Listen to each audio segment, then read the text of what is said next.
인사합시다. 할렐루야. 따라합시다. 하나님, 오늘도 큰 은혜 주실 줄 믿습니다. 아멘. 옆 사람 축복해 주세요. 성령의 능력으로 힘을 내십시오.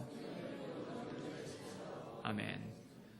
사람의 마음이 얼마나 중요한지는 여러분들도 이미 잘 알 겁니다. 마음에 소망이 있으면, 마음에 용기가 있으면, 마음에 담대함이 있으면 환경이 좀 어려워도, 상황이 좀 안 좋아도 뚫고 나갈 수 있는 힘이 생기거든요. 근데 마음 자체가 무너져 버리고 나면은요, 환경에 같이 무너지게 됩니다. 마음 자체가 연약해져 버리면은요, 처지와 형편에 따라서 휩쓸릴 수밖에 없습니다. 그게 사람의 모습입니다. 그래서 성경은 말씀한 겁니다. 무릇 지킬 만한 것보다 더욱 내 마음을 지키라. 생명의 근원이 이에서 나는 줄 알미니라. 1982년 미국 보스턴의 한 병원에 한 소년이 누워 있었습니다. 이 소년이 뇌암에 걸렸어요. 위암도 아니고 뇌암. 제일 무서운 암이죠. 이 뇌에 암세포가 생겼으니까. 이 소년은 야구 선수의 팬입니다. 누굴 좋아하느냐? 스태플턴이라는 선수를 좋아합니다. 레드삭스의 홈런 타자입니다. 아버지의 입장에서 아들이 죽어가니까 가슴이 아픈 거예요. 아들이 죽기 전에 이 아들이 너무너무 좋아하는 야구 선수가 병원에 와서 얼굴이라도 보여줬으면, 그리고 죽었으면 하는 마음이 있는 거예요. 그래서 정성을 다해서 편지를 씁니다. 제 아들이 뇌암으로 죽어가고 있습니다. 당신의 열렬한 팬인 쇼니 마지막으로 당신을 한번 보고 싶어 합니다. 와주시면 안 되겠습니까? 그 편지를 바꿨어요. 방문을 했어요. 쇼, 내가 스태플턴이다. 내일 시합이 있는데 너를 위해서 멋진 홈런을 선물해 주마. 희망을 버리지 말아라. 이 쇼니요, 얼마나 감격을 하는지, 얼마나 기뻐하는지, 너무너무 좋아하는 선수가 병실까지 찾아오니까 행복한 거예요. 그리고 다음날 야구 소식을 아주 학수고대를 하는 거예요. 약속대로 홈런을 때렸어요. 이 소식이 쇼에게까지 전달이 되었어요. 근데 여기서 이제 기적이 발생을 하죠. 이때부터 소년의 병세가 완연한 회복 기미를 보이기 시작하더니만 5개월 지난 다음에 암세포가 다 사라져 버렸어요. 실화입니다. 이상구 박사가 엔돌핀 신드롬을 일으켰잖아요. 기쁘면, 웃으면 엔돌핀이라는 호르몬이 속에서 생성이 되는데 이것이 사람을 건강하게 만들어준다. 근데 이 엔돌핀보다 4,000배나 강한 게 다이놀핀이라는 거죠. 이거는요, 주체하지 못할 만큼, 도대체 감당이 안 될 만큼 감격하고 기뻐할 때, 이때는요, 엔돌핀이 4,000배 되는 다이놀핀이 나오는데 이 다이놀핀은 암세포를 죽이는 능력까지 가지고 있다잖아요. 근데 이런 것들이 밝혀지기 전에 오늘 설명한 아까 그 쇼네 이야기가 나왔던 겁니다. 여러분, 감사하게도 저와 여러분에게는 그 찾아온 야구 선수보다 더 대단하신 분이 찾아와 주세요. 약속을 주세요. 그분이 소망을 주세요. 감사하실 수 있기를 주님의 이름으로 축원합니다. 오늘 설교 제목입니다. 따라합시다. 절망 중에 소망의 노래를 부르게 하시는 하나님. 한 번 더요. 절망 중에 소망의 노래를 부르게 하시는 하나님. 그 하나님을 이 아침에 만나시기를 주님의 이름으로 축원합니다. 오늘 본문에 보면은요, 2연 정도로 구성이 되어 있어요. 그러니까 5절하고 11절이 똑같은 내용입니다. 저도 시를 쓸 때 어떨 때는 제일 앞에 나오는 구절이 똑같게, 어떨 때는 제일 뒤에 나오는 구절이 똑같게. 그래서 한 연의 끄트머리, 다음 연의 끄트머리, 이렇게 반복적인 어구를 사용해서 시를 쓰곤 해요. 이 시편이 시라는 것을 기억하셔야 됩니다. 이게 5절과 11절에 반복되는 구절이면서 핵심 구절입니다. 그걸 염두에 두시고 오늘 말씀을 들으시면 됩니다. 오늘 본문의 시편 기자가 하나님을 갈망하는 마음을 가지고 있음이 첫 번째 드러납니다. 자, 1절과 2절을 먼저 읽겠습니다. 시작. 하나님이여, 사슴이 시냇물을 찾기에 갈급함같이 내 영혼이 주를 찾기에 갈급하니이다. 내 영혼이 하나님, 곧 살아계시는 하나님을 갈망하나니 내가 어느 때에 나가서 하나님의 얼굴을 배울까? 하나님 앞에 뭔가를 구할 때요, 이 구하는 것은 크게 두 가지로 나눌 수가 있어요. 첫째는 하나님이 주시는 어떤 것들을 구할 수가 있어요. 하나님, 저에게 물질이 필요합니다. 물질 주세요. 이렇게 구할 수 있잖아요. 학개서의 말씀에 은도 내 것이요 금도 내 것이라 만군의 여호와의 말이니라. 요즘 저도 요 기도를 집중적으로 해요. 왜냐하면 한국 교회를 위해서 일을 하려는데 자금이 필요하거든요. 또 달라고 기도하고 있어요. 또 지혜를 구할 수 있잖아요. 이 기도는 제가 어릴 때 참 많이 드렸던 기도입니다. 야고보서 1장 5절 붙잡고 기도했어요. 너희 중에 누구든지 지혜가 부족하거든 모든 사람에게 후히 주시고 꾸짖지 아니하시는 하나님께 구하라. 그리하면 주시리라. 하나님 저에게 지혜 주세요. 제가 몸이 불구해요. 집은 판자촌이에요. 아버지는 술에 쩔어 계세요. 학교는 1년 꿇었어요. 여기다가 공부까지 못하면 저는 진짜 왕따입니다. 하나님 안 됩니다. 저 지혜 주세요. 그 기도를 참 많이 했어요. 하나님 응답을 해주셨어요. 또 다양한 기도 제목들이 있잖아요. 하나님 우리 가족, 우리 자녀 지켜주시고 함께 해주세요. 하나님 교회 가운데 부흥을 주세요. 하나님 영적인 능력과 권세가 필요합니다. 그 능력을 주세요. 초대교회도 그 기도했습니다. 사도행전 4장이죠. 주여 이제도 저희의 위협함을 하감하옵시고 종들로 담대히 복음을 전하게 하옵시며 손을 내밀어 병을 낫게 하옵시고 표적과 기사가 거룩한 종 예수의 이름으로 이루어지게 하옵소서. 우리도 그 기도할 수 있어요. 하나님 예수님 전께 병 고침의 역사가 일어나게 하여 주시옵소서. 표적과 기사가 나타나게 하여 주시옵소서. 이런 기도 하나님 기뻐하십니다. 기도하세요. 아비가 악할지라도 자식에게 좋은 것으로 줄 알거든 하물며 하늘에 계신 너희 아버지께서 구하는 자에게 좋은 것을 주지 않겠느냐. 주신다고 말씀하셨거든요. 그런데 여러분 이 기도 말고 또 다른 측면의 기도가 있어요. 더 높은 수준의 기도가 있어요. 그 기도가 뭐냐? 하나님이 주시는 어떤 것을 구하는 기도가 아니라 하나님 자체를 구하는 거예요. 사슴이 시냇물을 찾기에 갈급함 같이 내 영혼이 주를 찾기에 갈급하나이다. 그러니까 하나님이 주시는 어떤 것을 찾는 게 아니라요. 하나님 자체를 찾고 있어요. 목이 마른 사슴이 물 찾듯이. 이런 목마른 사슴이 물 찾는 것 못지않게 사람도 목이 마르면 물을 찾게끔 되어 있습니다. 제주도 갔을 때 몇 년 만에 한라산에 올라갔잖아요. 올라갔는데 쉬운 코스로 갔음에도 불구하고 웬걸 한라산은 한라산이더라고요. 왜 이렇게 높아요? 가도 끝이 없는 거예요. 막 숨은 차고 땀은 나고 나중에요 얼마나 이게 몸 상태가 힘든지요 막 토하려고 그러는 거예요. 그래서 이제 안에 애들 먼저 올라가고 저는 이렇게 등산길 이렇게 난간 해놓은 거 줄 타고 넘어가서 요 밑으로 들어가면은 그늘이 있거든요. 거기에 앉아서 기대고서 이러고 있다가 3번이나 그랬어요, 제가. 그리고 이제는 진짜 많이 올라갔으니 얼마 안 있으면 도착하겠지 하고 이제 내려오는 사람들 보고 이제 얼마나 가면 됩니까? 했더니 지금 절반쯤 왔어요. 그러는 거 절반쯤. 와, 진짜 가깝하더라고요. 그때요, 한 모금의 물이 그렇게 그리울 수가 없어요. 만약 돈 10,000원 주고 아니면 돈 20,000원 주고 물 한 병, 조그만 병 판다고 그러면 제가 사 먹었을 거예요. 아무 생각이 안 나요. 물 안 먹어. 가다가 드디어 이제 물을 만났는데 난 세상에 그렇게 맛있는 물을 처음 먹어봤어요. 너무 맛있더라고요.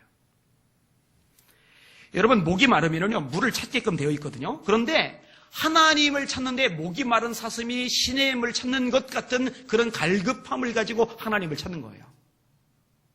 하나님이 참 이뻐하실 만한, 하나님이 참 기뻐하실 만한 사람입니다. 이런 목마름이 여러분에게도 있으시기를 주님의 이름으로 축원합니다. 하나님이 좋은 거예요. 하나님과 함께 있고 싶은 거예요. 하나님과 동행하고 싶은 거예요. 제가 최근에 쓴 글 하나 읽을게요. 집회 일정이 없는 날엔 오전 내내 기도하는데 시간을 보내곤 합니다. 아침 식사를 거르고 점심 식사가 되기 전까지 기도 외에 아무것도 하지 않는 것입니다. 그럴 때는 핸드폰도 꺼놓습니다. 누군가 나를 찾는 경우에도 급한 일이 아니면 점심이 지나서 오게 합니다. 그렇게 모든 것을 제쳐두고 기도에 집중하는 시간이 저는 정말 행복합니다. 이런 글의 첫 제목이 뭐냐면 내가 목회자라서 좋은 이유 1입니다. 마음껏 기도할 수 있다. 기도 제목은 다양합니다. 교회에 부흥을 주옵소서, 능력을 주옵소서, 말씀을 전할 때 성령님이 역사해 주옵소서, 한국교회를 깨워 주옵소서, 다시 한번 이 땅에 기도의 불이 붙게 하옵소서, 동성애가 합법화되지 않게 하옵소서, 북한 땅에서도 자유롭게 예배하는 날이 오게 하옵소서. 그런데 그렇게 구하는 기도 시간보다 더 많은 것은 그저 하나님 앞에 잠잠하게 머물러 있는 시간입니다. 사랑하는 사람과 함께 있는 것만으로도 이미 충분하듯 하나님과 함께 있는 것만으로도 이미 충분한 것입니다. 놀라운 것은 그렇게 하나님과 함께하는 시간을 가지는 것만으로도 많은 영적 유익을 얻을 수 있다는 점입니다. 역시 하나님이 주시는 어떤 것들이 아니라 하나님 자체를 구하는 것이 더 본질이라는 것을 깨닫습니다. 저는 목회자이기 때문에 이렇게 오전 내내 기도하며 보낼 수 있지만 보통 사람들은 그럴 수 없습니다. 직장에 가서 주님과 교제하고 싶다고 기도만 하고 있으면 혼이 날 것입니다. 반복적으로 그렇게 하면 해고를 당하고 말 것입니다. 그러나 목회자는 기도하면 할수록 오히려 능력 있게 사역할 수 있습니다. 기도하면 할수록 성도들로부터 인정받습니다. 시간에 구애받지 않고 사람들의 눈치 보지 않고 마음껏 기도하는 시간을 낼 수 있다는 것이 얼마나 큰 복인지요. 그래서 저는 제가 목회자라는 것이 정말 좋습니다. 오전 시간만 아니라 틈이 날 때마다 하나님 앞에 나가 깊은 교제의 시간을 가질 수 있다는 것이 정말 행복합니다. 제가 목회자라서 좋아요. 두 번째 좋은 이유, 세 번째 좋은 이유, 지금 시리즈로 계속 이제 글을 써가고 있는 겁니다. 하나님 자체 구하는 것, 이게 능력이에요. 이게 복입니다. 자, 그런데 오늘 본문의 시편 기자가 이렇게 하나님을 간절히 찾는데요. 이 시편 기자가 처한 형편을 보면은요, 너무너무 안 좋아요. 네 가지 특징이 나옵니다. 마음이 상해요. 낙심이 돼 있어요. 하나님에게 버림받은 듯한 느낌을 가지고 있어요. 주변 사람들의 조롱과 비웃음이 있어요. 이 네 가지가 이 시편 기자가 당한 처지입니다. 자, 마음이 상해했죠. 4절. 시작. 내가 전에 성의를 지키는 무리와 동행하여 기쁨과 감사의 소리를 내며 그들을 하나님의 집으로 인도하였더니 이제 이 일을 기억하고 내 마음이 상하는도다.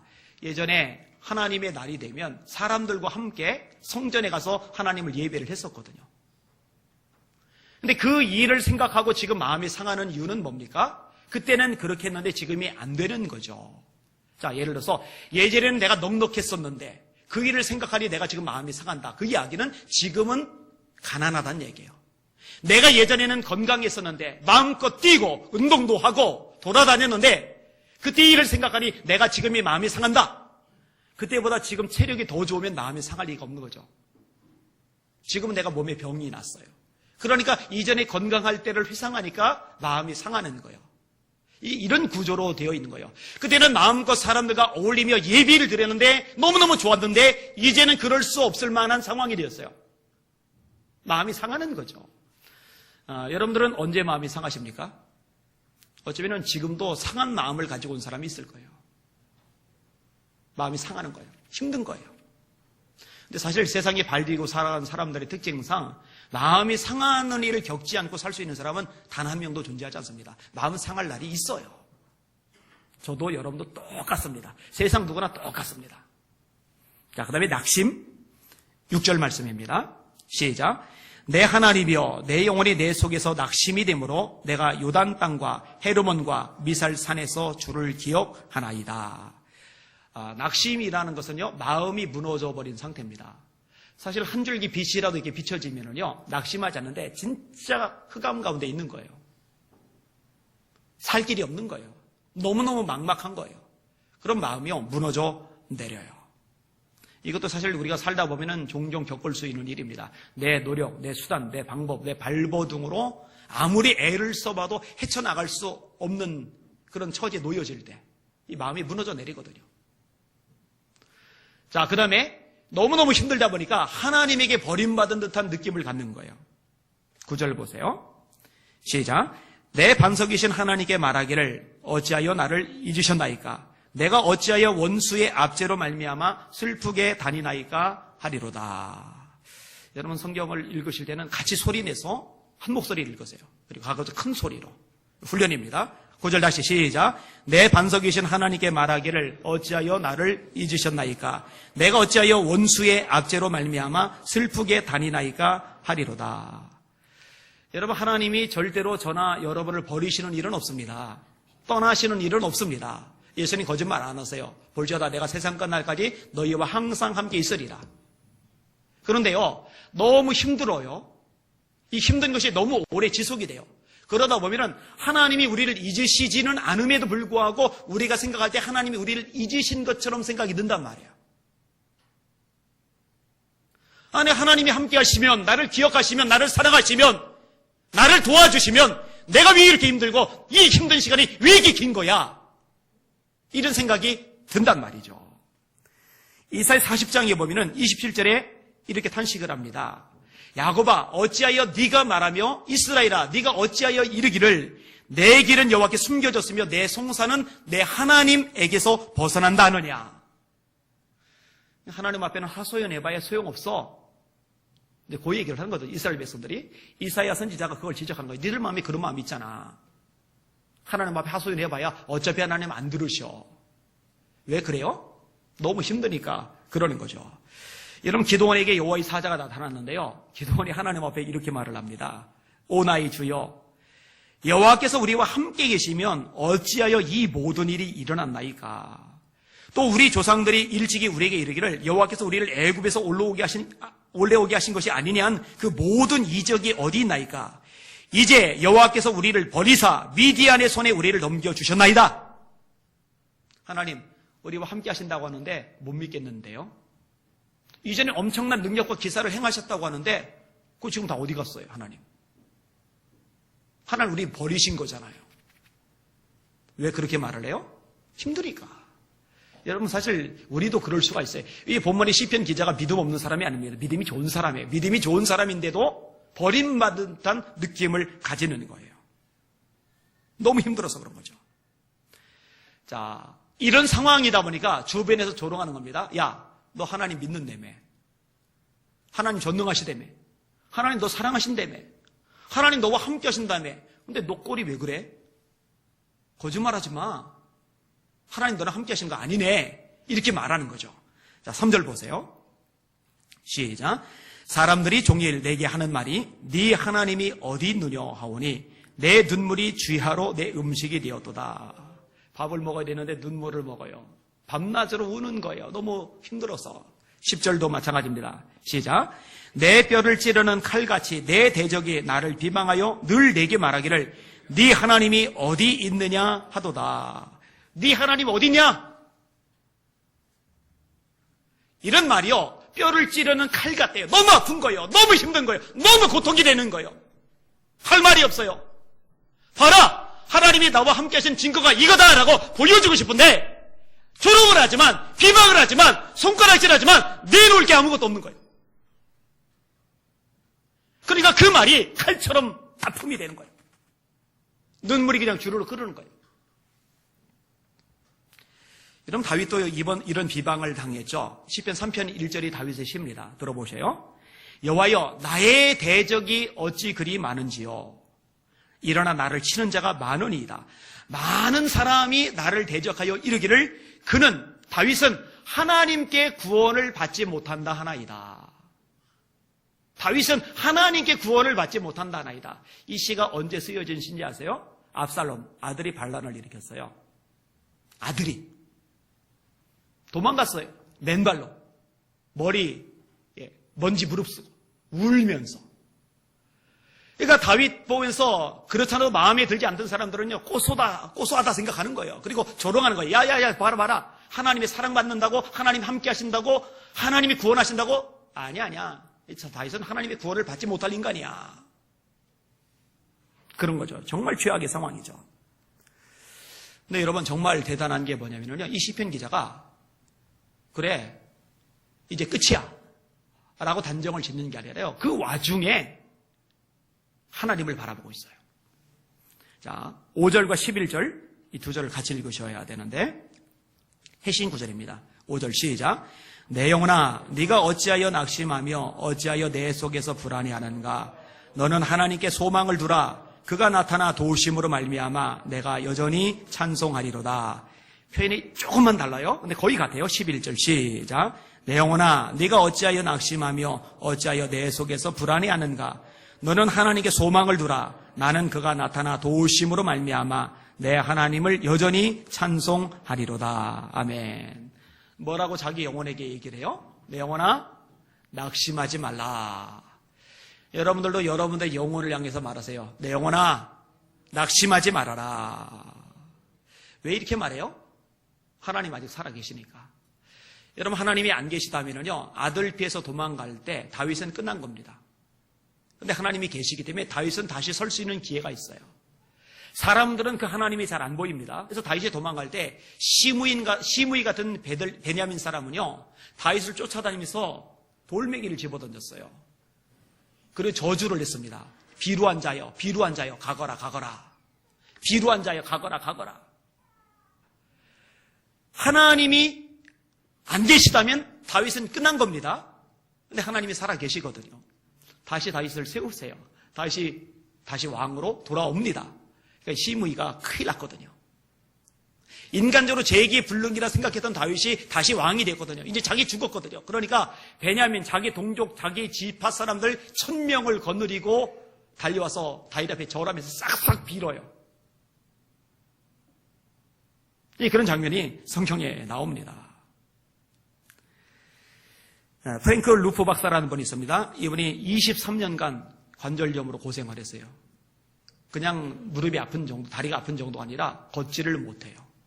뛰지를 못해요. 침대에서 누워만 있어야 돼요. 이 장정이 그러고 있으려니까 얼마나 깝깝하고 힘들고 지치겠어요. 그죠? 근데 하나님을 찾는 분이에요. 하나님의 기도를 드려요. 하나님. 근데 어느 날 하나님께서 마음속에 감동을 주세요. 얘야, 나를 믿는 네가 할 수 있는 일이 얼마나 많으냐. 일을 해라. 하나님, 저 아파가지고 맨날 끙끙거립니다. 걷지도 못합니다. 그래서 침대에만 누워 있습니다. 제가 할 수 있는 일이 어디 있습니까? 근데 하나님의 감동이 동일해요. 그래서 내 처지 이게 뭐야 라고 낙심하지를 않고 거기서 할 수 있는 일을 찾기 시작을 해요. 뭘 할 수 있어요? 손은 멀쩡하거든요. 자기처럼 아픈 사람들을 위해서 편지를 쓰기 시작을 합니다. 쓰다 보니까 괜찮거든요. 쓰다 보니까 반응이 있거든요. 이렇게 편지 쓸 수 있는 사람들도 모아서 이 전국적인 협회를 만들어요. 이분이 1년 평균 몇 통의 편지를 썼냐면은 14,000통의 편지를 썼습니다. 어마어마한 분량이죠. 여러분, 일주일에 한 편씩 써봐야 1년 내내 써봐야 52통밖에 안 됩니다. 14,000통이라는 거는요, 거기에 인생을 쏟아부은 거예요. 근데 그 편지 때문에 예수 믿는 사람들이 그렇게 많아요. 그 편지 때문에 낙심하다가 절망하다가 자기 인생 포기하려고 하다가 용기를 내고 새 삶을 찾은 사람들이 그렇게 많아요. 나는 불구자야. 걷지도 못해. 뛰지도 못해. 23년간이나 내가 침대 신세만 지고 있어. 나는 끝장이야. 라고 했다면은 그냥 그렇게 살다가 우울하게 살다가 끝이 났을 텐데 낙심을 이겨버리고 나니까 위대한 일을 한단 말이에요. 여러분, 낙심하지 마시기를 바랍니다. 낙심하느라고 인생을 낭비하거나 쏟아버리지 마시기를 주님의 이름으로 축원합니다. 그럴 시간 없어요. 그럴 여유 없습니다. 두 번째로 뭘 요청합니까? 불안해하지 말아라. 여러분, 뭐가 불안해요? 뭐가 불안해요? 불안한 게 뭐가 있어요? 뭐가 불안해요? 나이 많은 처녀들은 시집 못 갈까 봐 불안해요? 경제적으로 회복이 안 될까 봐 불안해요? 자녀들 때문에 불안해요? 아니면 장애물 어떤 난관 문제가 맞닥뜨렸는데 그것 때문에 불안해요? 네, 여러분 잘 들으세요. 이 불안은요, 믿음과 반비례합니다. 따라합시다. 믿음과 불안은 반비례한다. 하나님을 믿으면 믿을수록 우리 마음속에 불안은 줄어듭니다. 하나님을 신뢰하지 못하면 못할수록 우리 마음속에 불안은 늘어갑니다. 여러분은 하나님이 정말로 전능하시다고 믿으세요? 저와 여러분의 삶을 날마다 이끌어가고 계시다고 믿으세요? 가장 좋은 것을 우리에게 주신다고 믿으세요? 현재 나쁘고 안 좋은 것조차도 합력하여 선을 이루게 하신다고 믿으세요? 그렇다면 불안해하지 마시기를 바랍니다. 로마서 8장 28절에 말씀하죠. 우리가 알거니와 하나님을 사랑하는 자, 곧 그 뜻대로 부르심을 입은 자들에게는 모든 것이 합력하여 선을 이루느니라. 제가 종종 얘기하잖아요. 고춧가루도 맵고 마늘도 맵고 파도 맵고 생강도 맵고 다 눈물 나잖아요. 양파도 그렇고. 그런데 이게 다 버무러져서 마시는 김치가 나와요. 이 김치가 참 신비한 겁니다. 그리고 시간이 지나면은 쉬면서 딴 거 같으면 쉬면은 버려야 되는데 김치는 또 새로운 맛을 내요. 우리 인생 속에 하나씩 뜯어놓고 보면은 아파요, 외로워요, 슬퍼요, 눈물 나요, 서러워요, 답답해요, 미칠 것 같아요. 그런데 이런 눈물 나는 것들을 섞어서 마시는 김치를 만들듯이 이렇게 서러운 사연들을 하나님이 섞어서 합력하여 마시는 인격으로 만들어 가시는 줄 믿으시길 바랍니다. 그 야고보서 말씀이잖아요. 제가 많이 인용하는 말씀. 내 형제들아, 너희가 여러 가지 시험을 만나거든 온전히 기쁘게 여겨라. 이는 너희 믿음의 시련이 인내를 만들어내는 줄 너희가 압니다. 인내를 온전히 이루라. 이는 너희를 온전하고 구비하여 조금도 부족함이 없게 하려 함이라. 우리를 괴롭히려고 못돼 먹으신 하나님이 구렁 속에 밀어 넣는 게 아니라 우리를 다듬으시고 온전케 하시려고 때로 시련도 허락해 주시는 줄 믿으시길 바랍니다. 그걸 믿어야 돼요. 그러면 불안하지 않을 수가 있어요. 펄복 여사 아세요? 펄복. 돼지 아세요? 돼지? 돼지가 아니고 돼지입니다. 돼지. 이게 이제 노벨 문학상을 받았던 작품이죠. 이 펄복은 세계적인 여류 작가 중에 한 명입니다. 근데 이 펄복의 아버지, 어머니가 중국에서 생활을 할 때예요. 이 펄복에게 아주 인상 깊었던, 평생 잊을 수 없었던 일이 발생을 합니다. 아버지가 외부로 나가 있는 사이에 문제가 발생을 한 거예요. 그 지역에 기근이 너무 심하게 임했어요. 논이고 밭이고 다 말라요. 식물이 다 죽어요. 그러니까 지역 사람들의 마음이 너무 안 좋아요. 그러다가 어디 희생양을 찾다가 피부색 하얀 저놈의 인간들이 우리 지역에 와서 하늘이 저주를 해서 딱 이렇게 된 거다. 저 인간들 죽이면 비가 내릴 거다. 결론을 내린 겁니다. 그래서 낫 들고 호미 들고 괭이 들고 이 농기구들 들고서 이 지역 주민들이요 몰려드는 거예요. 이때 펄복의 어머니가요 찻잔을 준비를 해서 쫙 배치를 해놔요. 케이크를 준비를 해서요 접시에다 다 담아놔요. 그 다음에 펄복 아이에게 장난감을 주고 놀게 하고 자기는 의자에 앉아가지고 바느질을 해요. 사람들이 이제 막 모여드는 거예요. 막 서슬 퍼렇죠. 근데 딱 들어와서 문 잠겨있으면 문 때려부시려고 들어가려고 문 때려부시는 도구까지 가지고 왔는데 문이 다 열려있는 거예요. 그래서 이제 처음으로 당황을 했어요. 들어갔는데 겁먹고 오돌오돌 떨 줄 알았는데 바느질하고 있고 애는 놀고 있고 차 쫙 돼 있는 거예요. 이게 뭐지? 활짝 웃으면서 어서 오세요 기다리고 있었어요. 차 한 잔씩 드세요. 수성 주워 안고 차 마시고 케이크 집어 먹고 조르르 다 나갔어요. 그러니 그날 밤에 이제 비가 내려요. 이 펄복 여사의 아버지와 어머니는 선교사님입니다. 하나님을 믿는 분이에요. 여러분, 인간의 생사화복이 정말 하나님의 손에 달려있다는 걸 믿으시면 아멘. 예수님이 마태복음 10장에 말씀하십니다. 참새 2마리가 한 아스아리온에 팔리는 것이 아니냐. 그러나 너희 천부께서 허락하지 아니하시면 그 하나라도 땅에 떨어지지 아니하느니라. 너희는 너희 머리털까지 세신 바 되었나니 두려워하지 말라. 너희는 많은 참새보다 귀하니라. 하나님이 살아계시고 그분의 손에 우리의 생명이 달려있다면 불안해할 게 아니라 그분에게 맡겨드리는 거예요. 성경은 말씀합니다. 너희 염려를 다 주께 맡겨버려라. 이는 주가 너희를 권고하심이니라. 빌립보서 4장 6절에 말씀하죠. 아무것도 염려하지 말고 오직 모든 일에 기도와 간구로 너희 구할 것을 감사함으로 하나님께 아뢰라. 그리하면 모든 지각에 뛰어난 하나님의 평강이 그리스도 예수 안에서 너희 마음과 생각을 지키시리라. 여러분, 불안이 어디서 나와요? 가슴이 막 두근거리잖아요. 머리가 막 복잡하잖아요. 그런데 하나님의 평강이 그리스도 예수 안에서 너희 마음과 생각을 지키시리라. 하나님의 평강이 우리 마음을 지켜주시면, 하나님의 평강이 우리 생각을 지켜주시면 불안이 아니라 평안할 수 있는 줄 믿으시길 바랍니다. 그러니까 말하는 거예요. 불안해하지 말아라 내 영혼아. 그러면서 뭔 얘기를 해요? 너는 하나님께 소망을 두라. 제가 이 구절 되게 좋아요. 이 본문 말고 이 다음 편 시편 43편도 같은 패턴의 시가 있어요.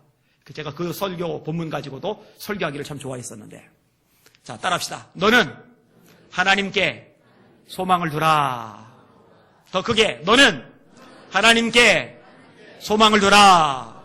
믿음을 실어서 다시, 너는 하나님께 소망을 두라. 사랑하는 예수 믿는 성도 여러분, 하나님께 소망을 두시기를 주님의 이름으로 축원합니다. 축원합니다. 축원합니다. 하나님께 소망을 두는 거예요. 여러분, 하나님께 소망을 두면은요 담대해집니다. 다니엘이 이제 사자굴에 들어가게 생겼어요. 갈갈이 찢겨 죽게 생겼어요. 그런데 전에 하던 대로 하루에 3번씩 하나님께 기도하고 감사하였더라.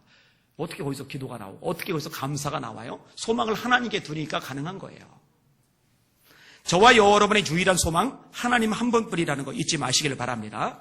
그리고 이렇게 하나님께 소망을 둔 사람이 마지막으로 할 수 있는 게 있어요. 눈물이 나요. 마음이 상해요.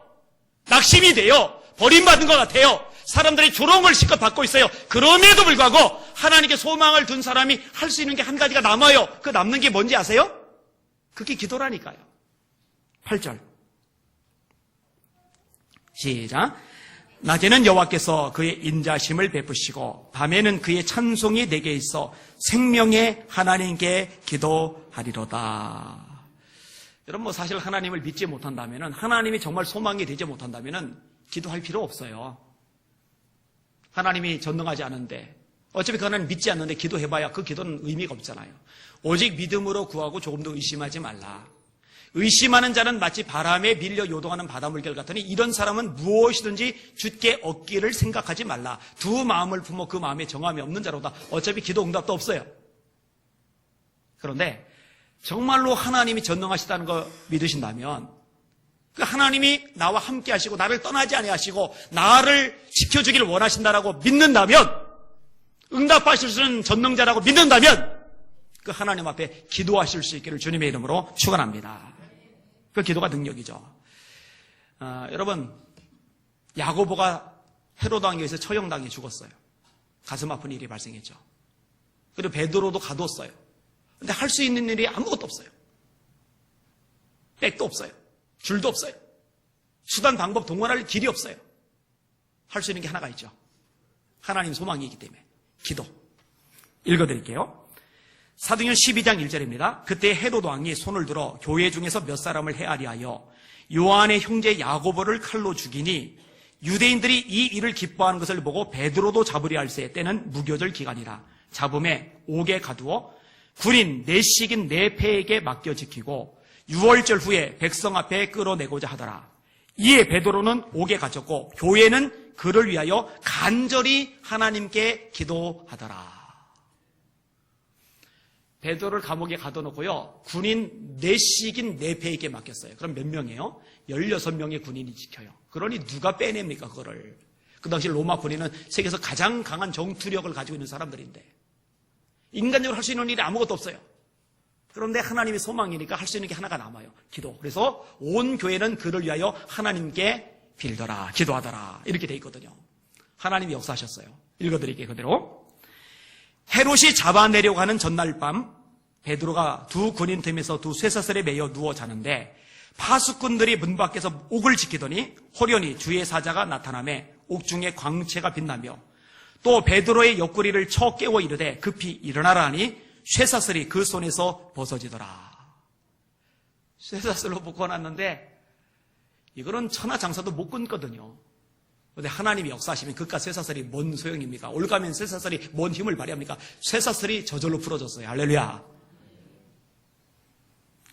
천사가 이르되 띠를 띠고 신을 신으라 하거늘 베드로가 그대로 하니 천사가 또 이르되 겉옷을 입고 따라오라 한데 베드로가 나와서 따라갈새 천사가 하는 것이 생시인 줄 알지 못하고 환상을 보는가 합니다.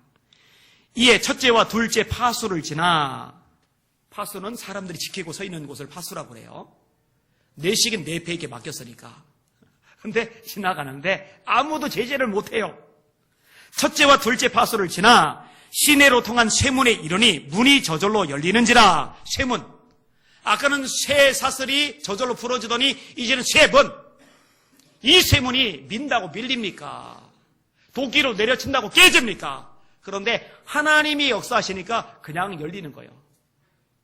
엘리베이터 문 자동으로 열리듯이 그냥 열리는 거예요. 문이 저절로 열리는지라. 나와서 한 거리를 지나매 천사가 곧 떠나더라. 이에 베드로가 정신이 들어 이르되 내가 이제야 참으로 주께서 그의 천사를 버려 나를 헤롯의 손과 유대 백성의 모든 기대에서 벗어나게 하신 줄 알겠노라 하여 깨닫고 마가라는 요한의 어머니 마리아의 집에 가니. 자, 이때 거기 성도들이 모여 있었어요. 성도들이 그때까지 뭘 하고 있었을까요? 네, 맞아요. 여러 사람이 거기에 모여 기도하고 있더라. 우리 사랑하는 성도들, 낙심하지 맙시다. 불안해하지 맙시다. 하나님께 소망을 둡시다. 그리고 기도하시는 우리 성도들 되시기를 예수님의 이름으로 축원합니다. 자, 말씀을 좀 정리를 해드릴게요. 자, 하나님을 향해서 목이 말라요. 하나님이 주시는 어떤 것도 귀하지만 하나님 자체를 구하는, 목이 마른 사슴이 물 찾듯이 하나님을 구하는 시편 기자, 참 멋있는 하나님의 사람이에요. 그런데 사실 형편은 지금 안 좋아요. 마음이 상해요. 낙심이 돼요. 버림받은 듯한 느낌까지 생겨요. 주변 사람들이 얼마나 조롱하는지 몰라요. 이 정도면 끝장 아니겠어요? 근데 이 와중에 정신을 바짝 차리는 거예요. 자기 영혼 보고 명령하는 거예요. 내 영혼아, 너 왜 낙심해? 너 왜 불안해? 내 영혼아, 낙심하지 말아라. 내 영혼아, 불안해하지 말아라. 여러분들도 여러분에게 예수 이름의 권세가 있잖아요. 여러분 마음이 풍랑 휩쓰일 때 예수 이름의 권세, 예수 이름의 능력을 가지고 여러분 마음에 선포하세요. 그게 다가 아니죠? 너는 하나님께 소망을 둬라. 그리고 하나님께 기도하는 거야. 소망이 하나님께. 여러분, 그 다음 구절이 뭐죠? 너는 하나님께 소망을 두라. 그가 나타나 도우심으로 말미암아 내가 여전히 하나님을 찬송하리로다. 찬송 부르게 하셔야 하나님이. 저는 이 하나님이 좋아요. 너무 좋아요. 여러분 혹시 버크민스터 플로라는 사람 아세요? 굉장히 유명한 사람인데, 이 사람이요 발명가입니다. 기술자입니다. 수학자입니다. 이거 하나만 해도 힘든데 왜 이렇게 많은지 몰라요. 다가네요. 건축가입니다. 시인입니다. 천문학자입니다. 세계적으로 아주 유명한 강사입니다. 그래서 이분이 돌아다닌 거리가요, 자그마치 지구를 57회나 돌 만큼 어마어마했어요. 찾는 데가 너무 많으니까, 세계적으로.